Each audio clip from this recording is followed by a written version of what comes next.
Hi everyone, this is Dr.V.Pavithra, Assistant Professor, Department of Economics, KCS Cosinodar College of Arts and Science. In this video, we are going to learn about the definition of economics. Definition of economics was given by, in many point of view, the famous economists are Adam Smith, Alfred Marshall, Lionel Robbins, and Paul Samuelson. We will see one by one. First, the Adam Smith. Adam Smith is called as a father of economics and also is the founder of the English classical economics. According to Adam Smith, the economics is a study of wealth or increase its production and how to distribute. In his book, he defined the economics as an inquiry into the nature and causes of wealth of nation. In this view, so many economists are criticized the Adam Smith thoughts.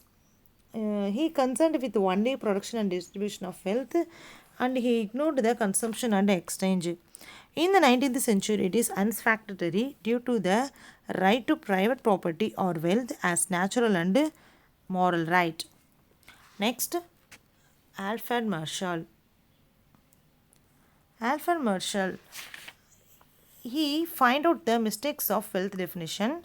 According to Alfred Marshall, the man is primary and the wealth is secondary. A study of mankind in the ordinary business in life.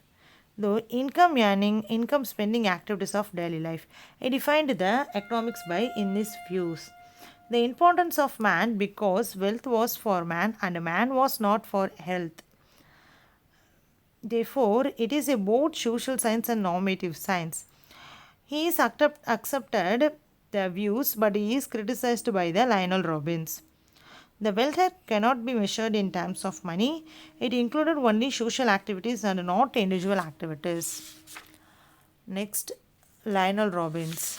The nature and significance of economic science defined economics as the study of how the societies are allocated as scarce resources to achieve desired outcomes. Here are some three components of economics: multiplicity of ends, scarcity of means, alternative uses of scarce means. Therefore, the economics is a science which studies human behavior as a relationship between ends and scarce means which have alternative use.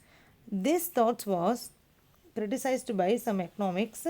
It is only implicit but it's not explicit.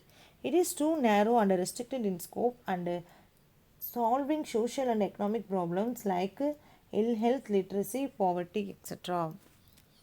Finally, the Paul Samuelson explained that economics is a study of how men and society choose with or without the use of money to employ scarce productive resource which could have alternative uses to produce various commodities over time and distribute them for consumption now and in the future among various people and group of society.